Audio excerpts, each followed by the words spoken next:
Hello, everyone. This is Gia Jones here with another episode with Parent Voices Unfiltered. Today, we have a very important topic to share with you all. As you all know, today we will be actually discussing January 2024-2025 proposed budget by the California governor.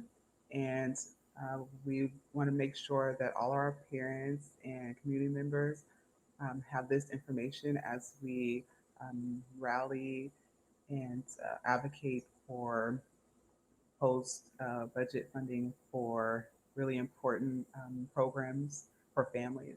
And so today I'm super excited to have our guest, Jennifer Greppy. And we love hearing from Jennifer. She's awesome. She understands all the ins and outs of public policies. And we can't wait to hear from her today. Jennifer, are you there? I'm here. Hi, Jennifer. Hi, Gia. I'm so excited to be here today. Thank you so much. Um, if you would be so kind and tell us more about yourself and the work that you've been doing with Parent Voices. Sure. So, hi, everyone. I'm Jennifer Greppy, and I am the Parent Policy Director with Parent Voices California. And I have to say that Parent Voices is my sort of heart work. It's my passion. It's what I do because I love it. And I feel so blessed and so excited that I get to do what I love every single day. And, I started as a parent in the, CalWorks program literally 20 years ago. I can't even believe I'm saying that out loud, but Mhm. 20 years ago, I found myself in a situation I never thought I would be in. And I went into the CalWorks program, went back to school, got my education in early childhood education, and I was, um, you know, finally in my sort of first job working in a child care center. And I got a letter saying that my childcare was, in danger of being cut off and to get on a bus. And I got on the bus that day and knew that I had to fight for my childcare because if I didn't have childcare, like everything that I had worked so hard for, going back to school and doing all of the things that I did, none of it would be able to continue if I didn't have childcare for my two little ones at the time. And so I got on that bus, and it happened to be Stand for Children Day, which is in May, and you'll all be invited, don't worry. And, I met Parent Voices that day where, we listened to these really incredibly powerful, mostly moms on the steps of the Capitol talking about, why childcare was so important to their family and, how the cuts to childcare were going to impact their lives. And, we went inside and we talked to our local representatives and we told our very personal stories about, why childcare was important to us. And I say this story because, for the first time in my life, when I went there, I didn't feel alone in my struggle. And the one amazing thing and part about Parent Voices is that we're a family, a community, a place where you can come and not feel alone in your struggle, um, but also a place where we bring power and our voices to the policymaking table to really create policies that work better for ourselves and our family. And Long story short, we were able to save childcare in the budget that year. And I started volunteering with Parent Voices as a parent leader. And then a short time after became the chapter organizer in Southern Alameda County in Hayward, where I met Gia. And and then, I did that for about 11 years and built a really powerful chapter there, and then moved to the statewide office. And I've been doing that for about another 8 years now. I can't believe it. And so for 20 years, I've been doing this incredible work. But really, what it comes down to is me really loving and caring about my community, about the kids and the families that we serve, and wanting to make sure that their voices, that the voices of families have a place in Sacramento to be able to really show them why the policies that they either want to cut or invest in, um, why they should do that. And what better way to do that than by bringing the real voices of parents? You are absolutely correct. And I always love hearing, your story and how wonderful you are. You're absolutely wonderful with all the parents and families. You have such a great way of helping and just very resourceful and very, you're just a great person to be doing this kind of work. Well, And it's really so my honor. So thank you. and so with parent leaders, you know that are going to these chapter meetings and also talking with community members, it's really important that parent voices give space for these parent leaders. And I know recently we had our parent leadership retreat.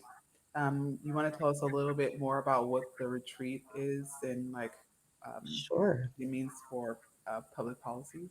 Absolutely. So every year we bring together about 40 to 50 parents from all across the state, from our different regions, San Diego, as well as some Fresno parents were there, all over the Bay Area, San Francisco, Oakland, Santa Clara, San Mateo, Sonoma, Marin, Contra Costa County. And we bring these parents together to really start to develop our policy platform for the year. And we do this because, at Parent Voices, we believe that the best way to make good public policy is to ask the people who are directly impacted by those issues to provide their input and their solutions. And so, we spend 3 days together where we not just we work really hard, but we also have a chance to really love on each other and provide support and community with each other. We have so much fun having karaoke time, and we have some amazing meals together, and we really just come together and bring all of ourselves um, to the space in order to really look at what are the challenges that we're facing in a variety of different topics, which we'll go into in just a minute. And and then if we had a magic wand, if we had like the ability to make things exactly the way that we wanted them, how would we do that? What would we do? And what are the policy solutions that are going to help us to get there? And so we spend all day Saturday really looking at, you know, all of the different issue areas and get all of the nooks and crannies of really incredible, um, sort of experiences that families are having, and then look at what are the solutions. And then at the end of that process, we actually present these ideas to people in Sacramento who have a lot of say in how things happen. One of those people is Director Kim Johnson. She is the director of social services at the Department of Social Services in California. And, she's the person who we talk to really help her understand that the programs that she's administering how those are really like making actual people feel, what are the challenges and problems in those different services, and how we can better serve them. And then the other person is Christian Griffith, who is the chief strategist for the Assembly Budget Committee, and he's been a long time friend of Parent Voices, and is a really important person to be able to help us strategize about how to get what we need in the budget, to get the money for the things that we need. Great. I know a lot of the parent leaders, well, all of the parent leaders really enjoy going to the retreat. It's a great way for us to actually talk with other advocates and also uplift some, important challenges that we also are aware of in the community and also our own experiences. And so with I think mostly what makes it really interesting is how Parent Voices really develop, the budget priorities. It's like it's actual process and where the parents are really involved and they're talking with the other advocates and um, sharing their experiences. And so it's like it's based on shared experiences. It's based on even research and also previous work by Parent Voices, and that's just how this you can actually tell like the fabric of the work that Parent Voices is doing because of the actual changes in public policies that are implemented. So, what Yeah, and a great example of that is what we just did with family fees, right? right? And so in 2019, we were in that room for our parent leadership retreat, and parents were really struggling with having to pay these really high family fees. And we started out the conversation that day really talking about like different ways to like reduce the harm, right? So we were like, oh, well, maybe if we do, net income instead of gross income, or maybe if we give deductions for rent or utilities, maybe we can do these things to make it less harmful for families. And then one of our parent leaders, I think it was Christelle, said, why don't we just eliminate family fees altogether? And we were like, what if we just eliminated them altogether? And then we went and we did our research. We found out that the federal government actually requires us to have some type of family fee structure. So we decided we were going to get as close to elimination as possible, and that was our goal. And then we had 2020, the pandemic. We were able to waive family fees for 3 years during the pandemic. And then just this last year, we were able to get our new equitable fee schedule into place. And now families that are making below 75% of state median income are paying no fees at all. And they used to have to start paying at 40%. So this is a big group of parents that no longer have to pay a fee. And then families that are between 75 and 85, which is the cap for childcare in California, well, nationally, um, those families have to pay no more than 1% of their income. So if you think about that, for some families, they were paying $600 a month for their family fee, for their free childcare, right? And now they pay $60. So that all happened in this parent retreat. This is how we make the changes, right? We see what's harming families, we come up with the solution together, and then we go to Sacramento and we make it happen. Which is excellent. Um, and I also just want to highlight too the parent leaders. They do a lot of work, like even during the retreat. It's really it's beautiful, and it also is very inspiring. Hearing some of their experiences and also some of their solutions. And Yeah. so I do know that parent voices pay attention to like what's actually happening for families throughout California. So it's very important that they're hearing, the parents' voices, their experiences, and as an overall arching, goal and what's happening for many families. And so, Yeah, just like I just want to tell Parent Voices thank you, as of also course.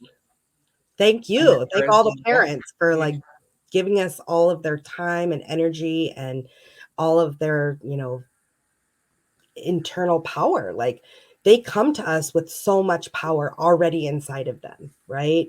Yeah. And it's just our way of being able to like shine a mirror to help them see that power that they have inside of themselves. Yes.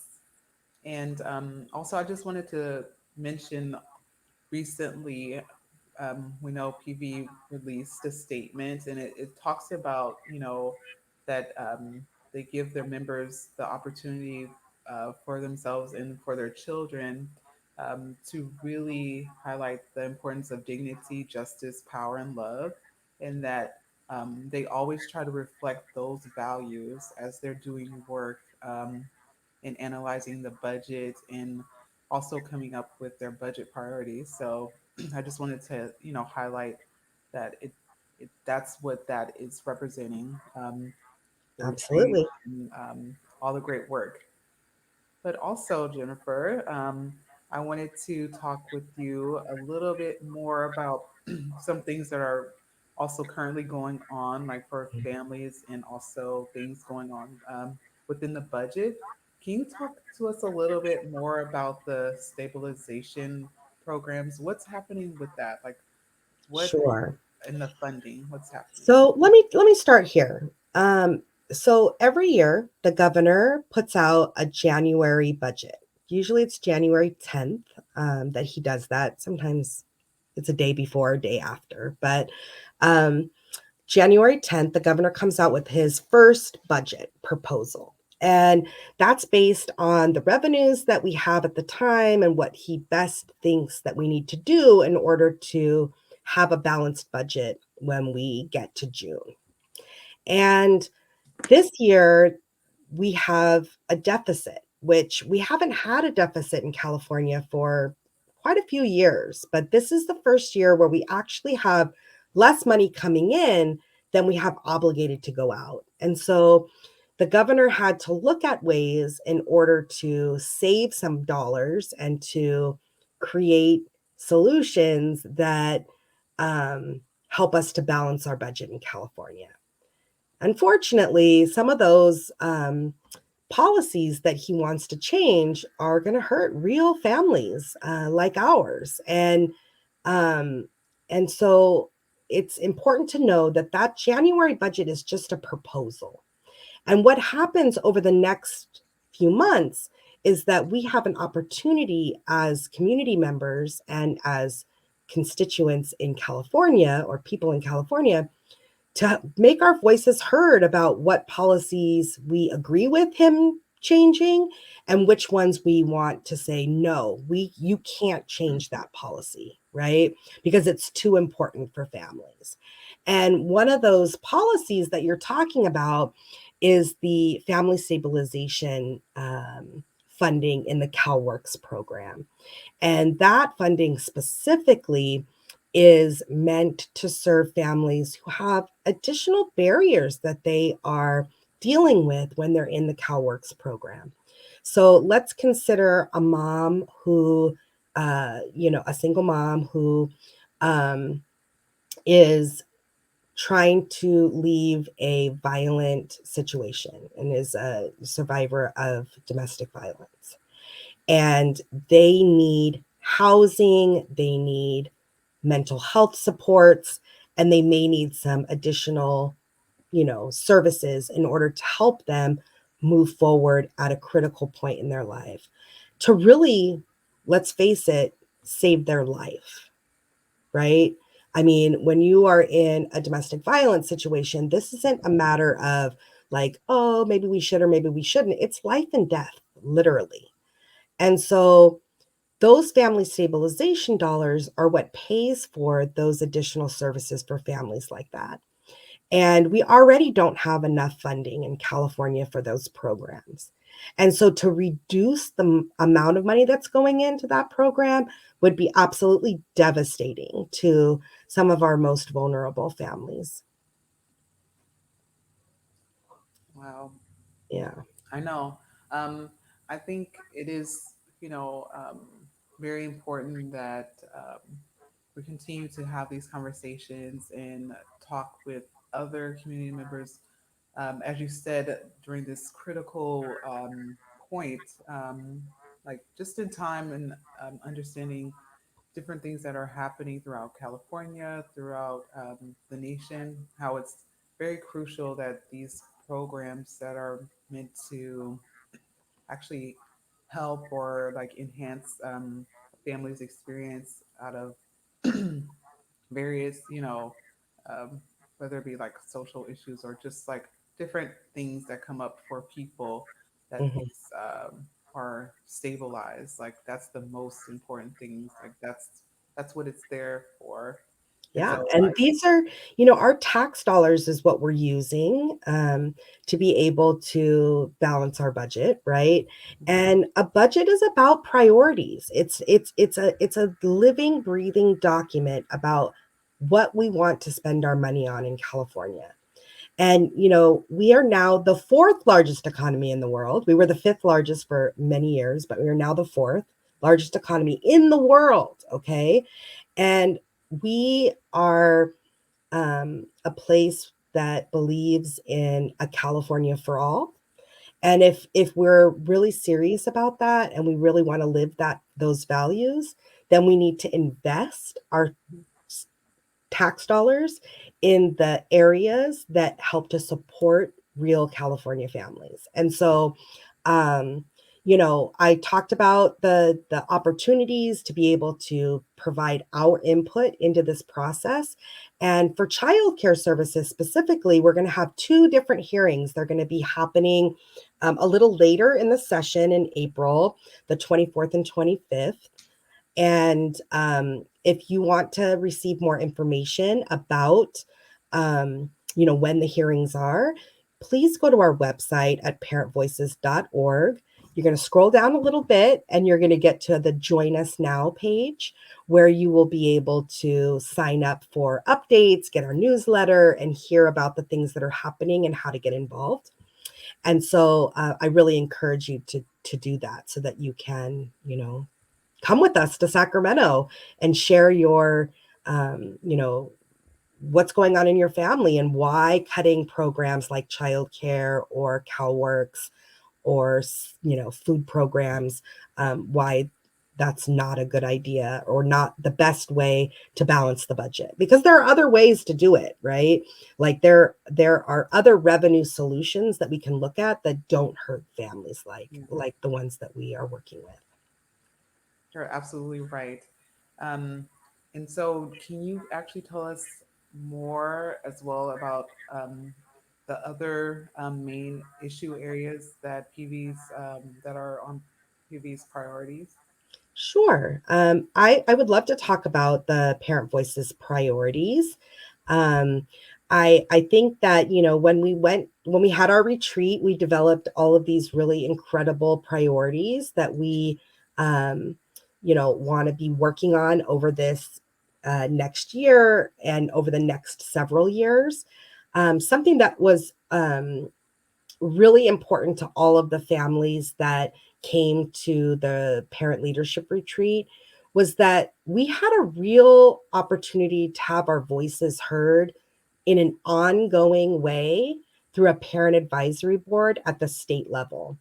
And, we wanted to make sure that that was made up of parents and care, child care providers that are impacted, as well as, you know, families that are survivors of domestic violence, families who are immigrant families, families that have children with special needs. And so we want to create this body where we would be able to have, equal voting power with other decision making people who are making commitments about how to spend the dollars in California. And we want to make sure that this is happening on an ongoing basis. So we've had a lot of opportunities with the Department of Social Services in California to be able to do some individualized work on specific programs when they have, things that they want to learn. Sometimes they'll come to Parent Voices and we'll do focus groups or other things to help them learn or understand what parents need.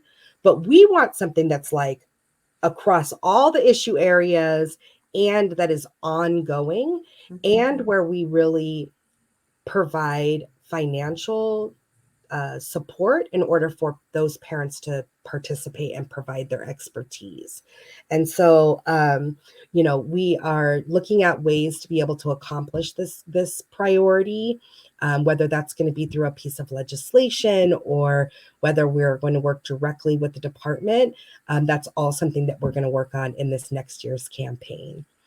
So why don't we move to the next priority and talk a little bit about CalWorks. So for the CalWorks program, I think what we heard from families at the retreat was that they really wanted to increase the grant benefits and the eligibility limits. Let's face it, for a family, the average mom with one child is making about $760 or so a month. Imagine trying to live in California on that amount of money, right? I mean, mind you, they are getting some food benefits as well, and which is another couple $100. But just think about, like, how do you pay your bills with less than $800 a month, right? And so increasing those grant levels is a real priority for parents and parent voices. And another really important priority is that we want to stop sanctions in California. So what happens is many times families will be they'll need to fill out a renewal or some paperwork, or they'll need to turn in a pay stub, or they'll need to do something, and something happens, whether they couldn't get it to the agency in time, or whether they didn't have transportation to get there, or they did turn it in but their paperwork was lost. And then they're sanctioned, which means that they're not receiving the full grant amount, right? And this is happening to countless families in the CalWorks program. And there's a bill called Reimagine CalWorks. Right now it's AB 310. And that bill is going to help us to change that policy where we are not taking um, sanctions out of families' grants, and that even when we do, that it'll be a much lower amount for a smaller period of time. And so yeah, that's what I would say are where the biggest priorities in the CalWorks area. Childcare. So what's the governor's budget about childcare? So what was in the governor's budget about childcare was that he was going to basically pause the rollout of more spaces.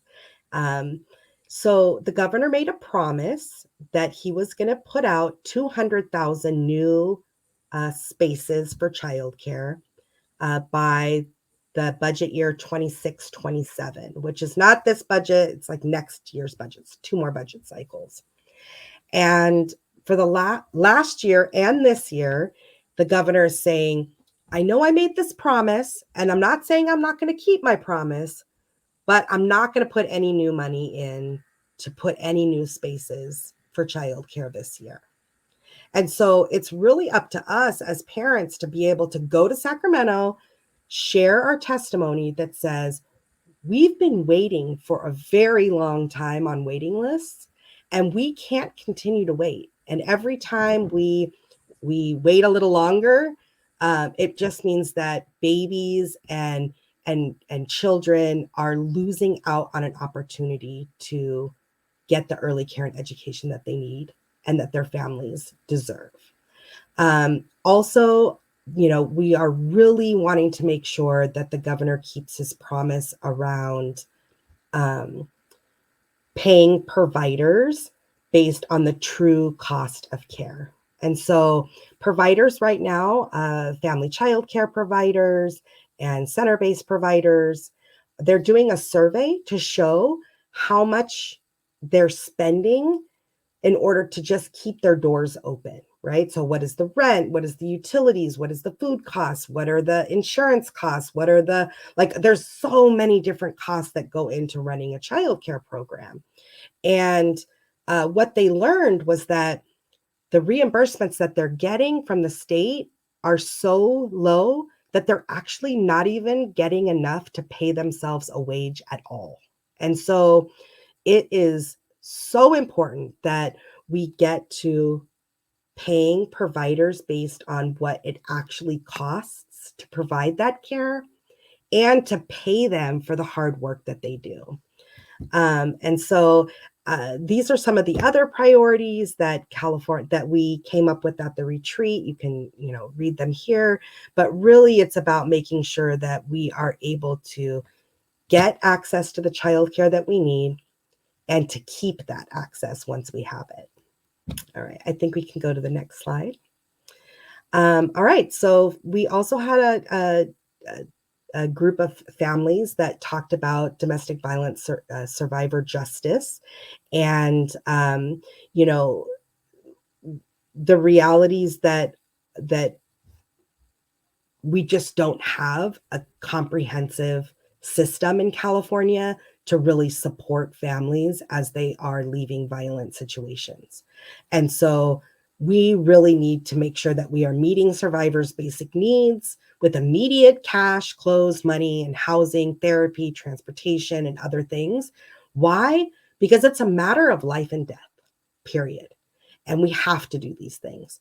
And if you are a survivor of domestic violence and you want to get more involved, please go to the parentvoices.org website, scroll down, hit the Join Us Now, and click DV Task Force at the bottom of the page, because we are going to be starting a brand new task force in Parent Voices where we will meet monthly to develop priorities and come up with solutions of how to better support families who are experiencing domestic violence in California, as well as provide a space for survivors to be able to talk with each other, to support each other, and to give each other the love, care, and support that they need.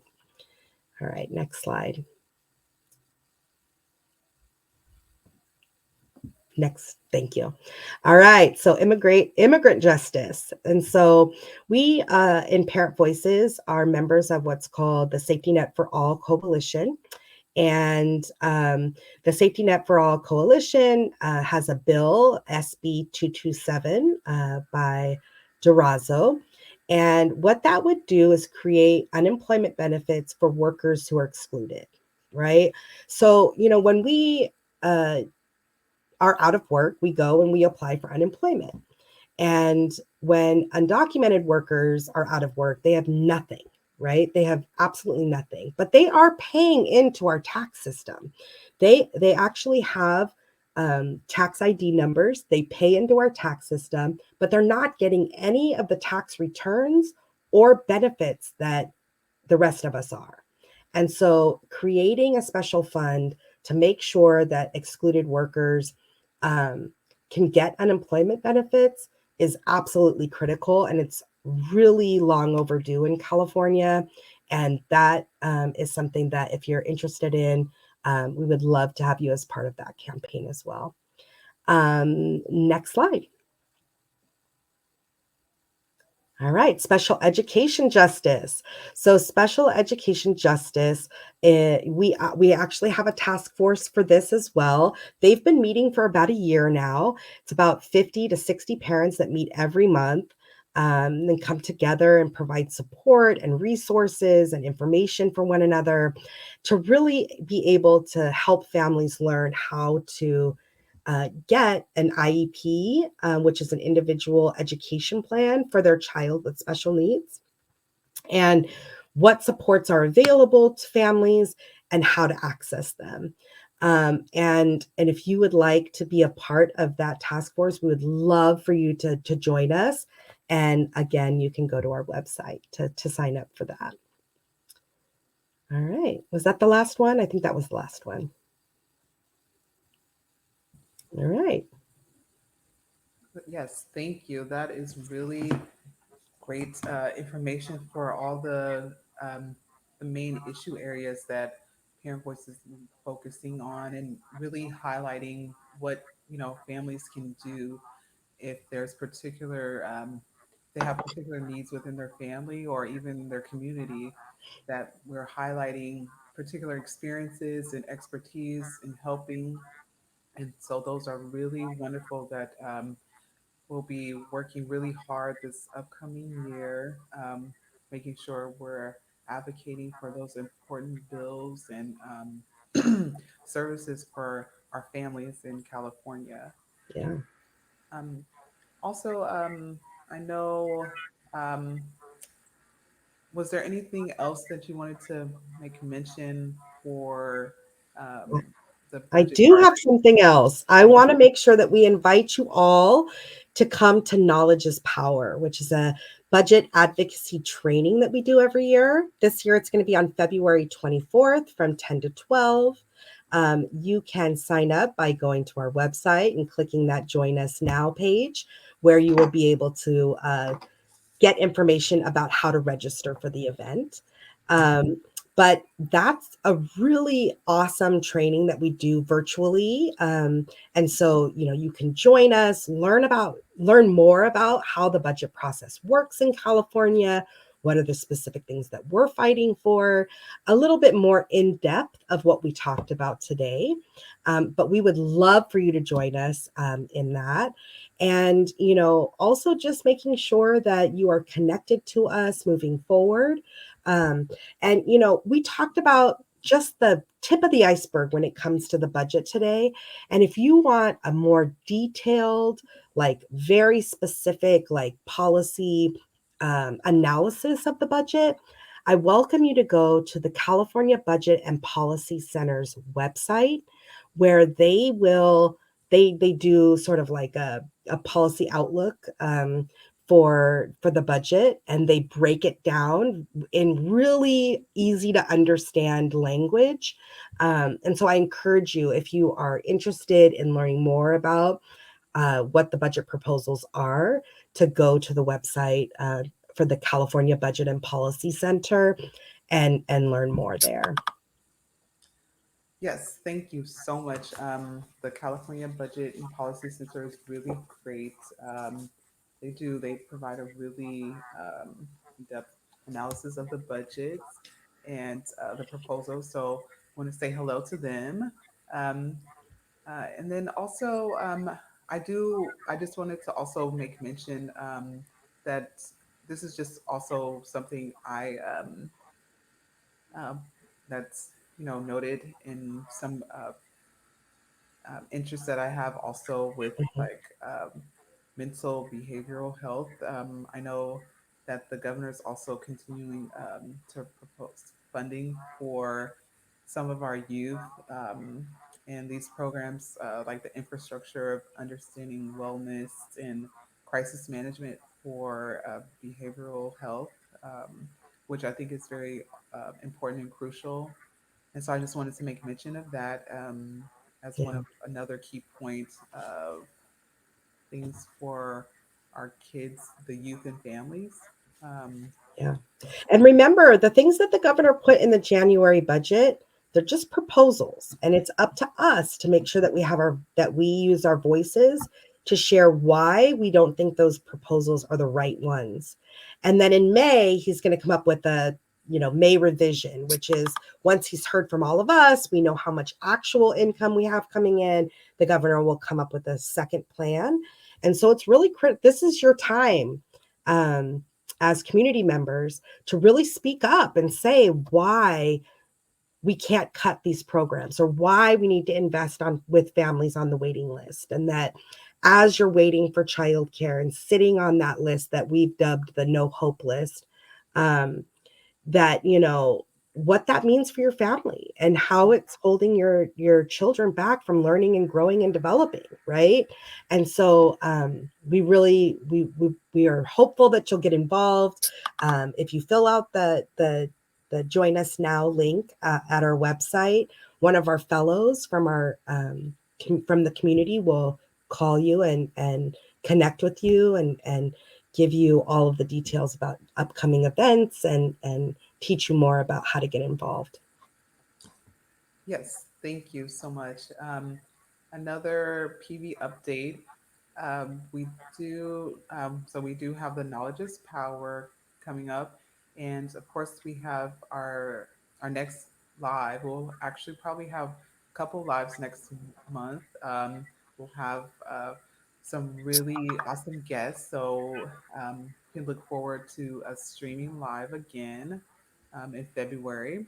And then also we just started our poetry cafe, and so we can be sure to get the link for the next meeting. And so just want the parents to know we just started our poetry cafe, the PV Poetry Cafe. And so if you're interested, you can sign up and join us next month. So super busy, the beginning of the new year, and so That's we right. want to tell everyone. You know, that this new year is just as great as they hope it to be. Yes. And we're telling all the advocates, thank you for your continuous hard work, and telling Jennifer, thank you for coming on to share all this important information about the budget, the process, and what this means for California families and parents throughout our state. And if And thank you, Gia, for bringing me on and for giving a voice to families and just giving us a space to really just come and chat with each other about what's going on, right? Um, in an easy, not so stuffy kind of way, right? Like the budget seems like a very like rough topic to talk about, but being able to talk about it with you in this format has been really such a blessing, and I'm so grateful. So thank you for this opportunity. oh, thank you, Jennifer. Um, and thank you all for watching our latest episode about the January 2024 proposed budget. And just wanted to tell you all, can't wait to see you next month. And until next time, this is Gia Jones with Parent Voices Unfiltered. Bye bye.